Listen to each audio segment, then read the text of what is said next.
Hi childrens, welcome to MRL study studio ಚಾನಲ್ಗೆ ಸ್ವಾಗತಿಸುತ್ತಾ ನಾನು ಇವತ್ತಿನ ತರಗತಿಯಲ್ಲಿ 2024-25 ಏನು ಪಠ್ಯಕ್ರಮ ಇದೆಯಲ್ಲ, ನಲಿಕಲಿ 1ನೇ ತರಗತಿದು ಅದಕ್ಕೆ ಸಂಬಂಧಪಟ್ಟಂತಹ 4ನೇ ರೂಪಣಾತ್ಮಕ ಮೌಲ್ಯಮಾಪನ ಅಂದರೆ FA4 ಇದ್ರ ಬಗ್ಗೆ ಇವತ್ತಿನ ತರಗತಿಯಲ್ಲಿ ಹೇಳ್ತಾ ಇದ್ದೀನಿ. ವಿಷಯ ಯಾವುದಂದರೆ ಆರೋಗ್ಯ ಮತ್ತು ಪರಿಸರ ಶಿಕ್ಷಣ. ವಿದ್ಯಾರ್ಥಿ ಹೆಸರು ಬರೀಬೇಕಿಲ್ಲಿ. ಆಮೇಲೆ ಅಂಕಗಳಿಷ್ಟು ಅಂಕಗಳಿಗಿದೆ, ಇದು 15 ಅಂಕಗಳಿಗೆ ಇದೆ. ಮೊದಲನೇ ಪ್ರಶ್ನೆ ಯಾವುದಂದರೆ ರಜಾ ಸಮಯದಲ್ಲಿ ಆಡುವ ಆಟಗಳಿಗೆ ಏನು ಮಾಡಬೇಕಂತೆ, ಎಸ್ ಗುರುತನ್ನು ಹಾಕಬೇಕಂತೆ. ನೀವು ರಜೆ ಸಮಯದಲ್ಲಿ ಏನು ಆಡ್ತೀರಾ, ಬ್ಯಾಟು ಬಾಲ್ ಆಡ್ತೀರಾ. ಮತ್ತು ಇಲ್ಲಿ ಬಕೆಟ್ ಇದೆ, ಬಕೆಟಲ್ಲಿ ಏನು ಮಾಡ್ತಾಯಿದ್ದಾರೆ, ಇಬ್ಬರು ಹುಡುಗರು ಆಟ ಆಡ್ತಾಯಿದ್ದಾರೆ, ಇದು ಮಾಡ್ತೀರಾ. ಹಾಗೆ ಇಲ್ಲಿ ಬಾಲ್ ಆಡ್ತಾಯಿದ್ದಾರೆ, ವಾಲಿಬಾಲು, ಇದಕ್ಕೂ ಕೂಡ ರೈಟ್ ಹಾಕಬೇಕು. ಇಲ್ಲಿ ಕೊಂಬೆಗೆ ನೇತಾಡುವಂಥ ಆಟ ಆಡ್ತಾಯಿದ್ದಾರೆ, ಇದು ಕೂಡ ನೀವು ರಜೆಯಲ್ಲಿ ಆಡುವಂಥ ಆಟ ಆಗಿರುತ್ತೆ, ಇದಕ್ಕೂ ರೈಟ್ ಹಾಕಿ. ನೀರಿನಲ್ಲಿ ದೋಣಿ ಬಿಡುವಂಥ ಆಟ ಆಡ್ತಾಯಿದ್ದಾರೆ, ಇದನ್ನು ಕೂಡ ನೀವು ಮಾಡ್ತೀರಾ, ಇದಕ್ಕೂ ಕೂಡ ರೈಟ್ ಹಾಕಿ. ಒಂದು ವೇಳೆ ನೀವು ಮಾಡೋದಿದ್ವು ಅಂದರೆ ನೀವು ಅದಕ್ಕೇನು ಮಾಡಿ ಬಿಟ್ಬಿಡಿ. ಎರಡನೇ ಪ್ರಶ್ನೆ, ಒಬ್ಬರೇ ಆಡುವ ಆಟಗಳಿಗೆ ಏನು ಮಾಡಬೇಕು, ಎಸ್ ಗುರುತು ಹಾಕಬೇಕು. ಅಂದರೆ ಗುಂಪು ಆಟಗಳು ಮತ್ತು ವೈಯಕ್ತಿಕ ಆಟಗಳನ್ನು ಬರುತ್ತೆ. ಇಲ್ಲಿ ಒಬ್ಬರೇ ಆಡುವಂಥ ಆಟಗಳಿಗೆ ನೋಡಬೇಕು, ನೀವು ಎಸ್ ಗುರುತನ್ನು ಹಾಕಬೇಕು. ಗುಂಪು ಆಟಗಳಿಗೆ ಹಾಗೆ ಬಿಟ್ಬಿಡ್ಬೇಕು. ಬುಗುರಿ ಏನು ಮಾಡ್ತೀರಾ, ನೀವು ಒಬ್ಬರೇ ಆಟ ಆಡ್ತೀರಾ, ಅದಕ್ಕೆ ಏನು ಮಾಡಬೇಕು, ನೀವು ಇಲ್ಲಿ ಎಸ್ ಗುರುತನ್ನು ಹಾಕಬೇಕು. ಕ್ಯಾರಮ್ ಒಬ್ಬರೇ ಆಡೋಕ್ಕಾಗಲ್ಲ, ಇದಕ್ಕೆ 4 ಜನ ಆದರೂ ಬೇಕು, ಎಟ್ಲೀಸ್ಟ್ ಇಬ್ಬರಾದರೂ ಬೇಕು. ಇದು ಅದಕ್ಕೆ ಗುಂಪು ಆಟ ಆಗುತ್ತೆ, ಇದು ಬೇಡ. ಇದೇನಿದೆ, ಸ್ಕಿಪ್ಪಿಂಗ್ ಇದೆ, ಇದು ಕೂಡ ಒಬ್ಬರೇ ಆಡ್ಬೋದು. ಹಾವು ಏಣಿ ಆಟ ಇದೆ, ಇದಕ್ಕೂ ಕೂಡ ಇಬ್ಬರು ಬೇಕು. ಇಲ್ಲಿ ಗಾಲಿ ಅಂದರೆ ಟೈರಿನ ಆಟ ಆಡ್ತಾ ಇದ್ದಾರೆ, ಇದು ಕೂಡ ಒಬ್ಬರೇ ಇದ್ರೆ ಸಾಕು, ಇದಕ್ಕೂ ಕೂಡ ರೈಟ್ ಹಾಕಿ. ಮೂರನೇ ಪ್ರಶ್ನೆ, ಗೆಳೆಯರ ಜೊತೆ ಸೇರಿ ಆಡುವ ಆಟಗಳಿಗೆ ಏನು ಮಾಡಬೇಕು, ಎಸ್ ಗುರುತನ್ನು ಹಾಕಬೇಕು, ರೈಟ್ ಹಾಕಬೇಕು. ಎಸ್ ಗುರುತು ಅಂದರೆ ರೈಟ್ ಅಂತ ಅರ್ಥ. ಗೆಳೆಯರ ಜೊತೆ ಸೇರಿ ಆಡುವ ಆಟಗಳಲ್ಲಿ ಎಂತ, ಜುಕಾಲಿ ಆಡ್ತಿದ್ದಾಳೆ, ಇದು ಒಬ್ಬರೇ ಆಡ್ಬೋದು. ಇಲ್ಲಿ ಕ್ರಿಕೆಟ್ ಆಡ್ತಾ ಇದ್ದಾರೆ, ಇಲ್ಲಿ ಗೆಳೆಯರ ಜೊತೆ ಆಡ್ಬೋದು ಇದು ಆಟ. ಇಲ್ಲಿ ಕಬಡ್ಡಿ ಆಡ್ತಾ ಇದ್ದಾರೆ, ಇದನ್ನು ಕೂಡ ಗೆಳೆಯರ ಜೊತೆಗೆ ಆಡ್ತಾರೆ. ಇಲ್ಲಿ ಕುಂಟೆಬಿಲ್ಲೆ ಆಡ್ತಾಯಿದ್ದಾರೆ, ಇದನ್ನು ಕೂಡ ಒಬ್ಬರೇ ಆಡ್ಬೋದು. ಮತ್ತು ಇಲ್ಲಿ ಚಿನ್ನಿದಂಡೆ ಆಡ್ತಾಯಿದ್ದಾರೆ, ಇದನ್ನು ಕೂಡ ಗ್ರೂಪಲ್ಲಿ ಆಡ್ಬೋದು. ಇವಕ್ಕೆಲ್ಲ ಏನು ಮಾಡಬೇಕು, ಎಸ್ ಗುರುತನ್ನು ಹಾಕಬೇಕು. ಈಗ ಅಪಾಯಕಾರಿ ಸನ್ನಿವೇಶಗಳಿಗೆ ಎಸ್ ಗುರುತನ್ನು ಹಾಕಬೇಕು. ಇಲ್ಲೆಲ್ಲ ಚಿತ್ರ ಕೊಟ್ಟಿದ್ದಾರೆ, ಇದರಲ್ಲಿ ಯಾವುದು ಅಪಾಯಕಾರಿ ಇರ್ತದೆ ಅದಕ್ಕೆ ಏನು ಮಾಡಬೇಕು, ಎಸ್ ಗುರುತನ್ನು ಹಾಕಬೇಕು. ಇಲ್ಲಿ ಕೊಳವೆ ಬಾವಿ ಇದೆ, ಇದಕ್ಕೆ ಎಸ್ ಗುರುತು. ಸ್ವಿಮ್ಮಿಂಗ್ ಮಾಡ್ತಾ ಇದ್ದಾರೆ, ಇದನ್ನು ಕೂಡ ಅಪಾಯಕಾರಿನೇ.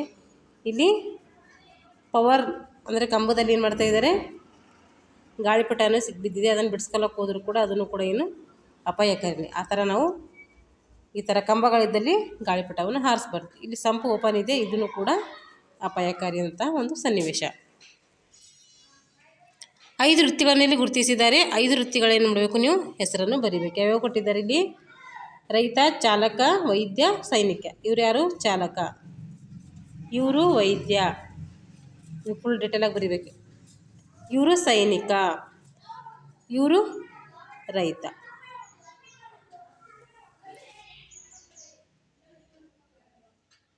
ಇಲ್ಲೇನು ಮಾಡಿದ್ದಾರೆ, 6ನೇ ಪ್ರಶ್ನೆ, ವೃತ್ತಿಗಳಿಗೆ ಸಂಬಂಧಿಸಿದ ಸಾಮಗ್ರಿಗಳನ್ನು ಗುರುತಿಸಬೇಕು. ಯಾವ್ಯಾವ ಸಾಮಗ್ರಿಗಳಿದ್ದಾವೆ ಇಲ್ಲಿ, ನೇಗಿಲಿದೆ, ಬ್ರಷ್ ಇದೆ, ಗರಗಸ ಇದೆ, ಸ್ಟೆಥೋಸ್ಕೋಪ್ ಇದೆ. ಇದು ಯಾವುದು, ಸ್ಟೆಥೋಸ್ಕೋಪು, ಇದು ನೇಗಿಲು, ಇದು ಗರಗಸ, ಇದು ಬ್ರಷ್.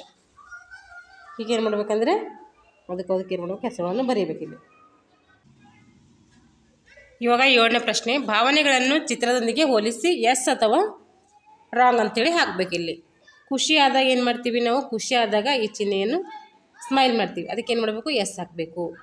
ದುಃಖ ಆದಾಗ ಏನು ಮಾಡ್ತೀವಿ, ಈ ಥರ ಮುಖ ಮಾಡಿ ಅಳ್ತಾ ಇರ್ತೀವಿ, ಇದು ಕೂಡ ಏನಿದೆ ಈ ಸಿಂಬಲ್ ಕೂಡ ದುಃಖಕ್ಕೆ ಮ್ಯಾಚ್ ಆಗುತ್ತೆ, ಇದನ್ನು ಕೂಡ ಸರಿ ಹಾಕಬೇಕು. ಯಾವ್ದು ಮ್ಯಾಚ್ ಆಗಲ್ಲ ಅದು ಏನು ಹಾಕಬೇಕು, ತಪ್ಪು ಹಾಕಬೇಕು. ಕೋಪ ಬಂದಾಗ ಈ ಥರ ಮಾಡ್ತಿರ್ತಾನೆ ನಾವು, ಅದಕ್ಕೆ ಇದನ್ನು ಕೂಡ ಏನು ಹಾಕಬೇಕು, ಎಸ್ ಹಾಕಬೇಕು. ಅಚ್ಚರಿ ಆದಾಗ ಈ ಚಿಹ್ನೆ ಮಾಡ್ತೀವಿ, ಇದನ್ನು ಕೂಡ ಏನು ಹಾಕಬೇಕು, ರೈಟ್ ಹಾಕಬೇಕು. ಭಯ ಆದಾಗ ಈ ಥರ ಸಿಂಬಲ್ ಮಾಡ್ತೀವಿ, ಇದನ್ನು ಕೂಡ ರೈಟ್ ಹಾಕಬೇಕು. ಅಸಹ್ಯ ಆದಾಗ ಏನು ಮಾಡ್ತೀವಿ, ಅಸಹ್ಯ ಆದಾಗ ಈ ಥರ ಭಾವನೆಯನ್ನು ಮಾಡ್ತೀವಿ, ಇದನ್ನು ಕೂಡ ಏನು ಮಾಡಬೇಕು, ನಾವು ಎಸ್ ಅಂತ ಹಾಕಬೇಕು. ಇವಾಗ 8ನೇ ಪ್ರಶ್ನೆ, ಖುಷಿಯಾಗುವ ಹೇಳಿಕೆಗೆ ಏನು ಮಾಡಬೇಕಂತೆ, ಈ ಸಿಂಬಲ್ ಹಾಕಬೇಕಂತೆ, ಈ ಸಿಂಬಲ್ ಹಾಕಬೇಕು. ಖುಷಿ ಆಗದ ಹೇಳಿಕೆಗಳಿಗೆ ಈ ಸಿಂಬಲ್ ಹಾಕಬೇಕು.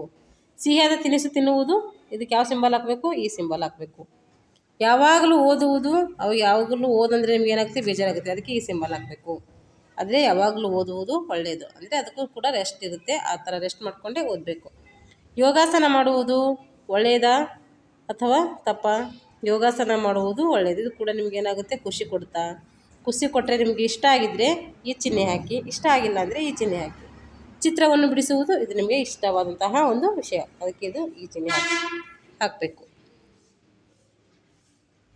ಇವಾಗ 9ನೇ ಪ್ರಶ್ನೆಗಳಿಗೆ ಈ ವಾಹನಗಳನ್ನು ಹೇಗೆ ಸಹಾಯ ಮಾಡ್ತವೆ ಅಂಥೇಳಿ ನೀವೇನು ಮಾಡಬೇಕು, ಇಲ್ಲಿ ಬರೀಬೇಕು. ಇಲ್ಲೇನಿದೆ, ಆಂಬುಲೆನ್ಸ್ ಇದೆ, ಇದು ನಿಮಗೆ ಹೇಗೆ ಸಹಾಯ ಮಾಡ್ತೈತೆ ಅಂತೇಳಿ. ಆಸ್ಪತ್ರೆಗೆ ಒಯ್ಯುತ್ತದೆ, ರಕ್ಷಣೆಗೆ ಧಾವಿಸುತ್ತದೆ, ಬೆಂಕಿ ಆರಿಸುತ್ತದೆ. ಆಂಬುಲೆನ್ಸ್ ಏನು ಮಾಡ್ತಾಯಿದೆ, ಇದು ಆಂಬುಲೆನ್ಸ್ ಇದೆ, ಇಲ್ಲಿ ಪೊಲೀಸ್ ಇದೆ.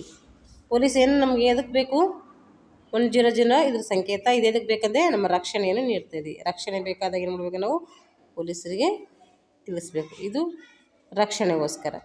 ಇದು ನಮಗೆ ಆಸ್ಪತ್ರೆಗೆ ಒಯ್ಯೋದಕ್ಕೆ ಈ ವಾಹನ ಏನು ಮಾಡ್ತೇವೆ, ಹೆಲ್ಪ್ ಮಾಡ್ತದೆ. ಯಾವುದಕ್ಕೆ ಯಾವ್ದು ಹೆಲ್ಪ್ ಮಾಡ್ತದೆ ಅಂತೇಳಿ ನೀವೇನು ಮಾಡಬೇಕು, ಇಲ್ಲಿ ಹಾಕಬೇಕು.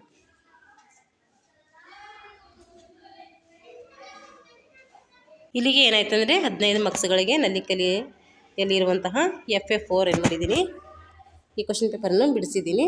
ಯಾರಿಗೆಲ್ಲ ಈ ಒಂದು ವಿಷಯ ಇಷ್ಟ ಆಗಿದ್ದೀನೋ ಲೈಕ್ ಮಾಡಿ, ಶೇರ್ ಮಾಡಿ, ಸಬ್ಸ್ಕ್ರೈಬ್ ಮಾಡಿ ಅಂತ ಹೇಳ್ತಾ ಇಲ್ಲಿಗೆ ಈ ತರಗತಿಯನ್ನು ಮುಗಿಸ್ತಾ ಇದ್ದೀನಿ. Thanks for watching.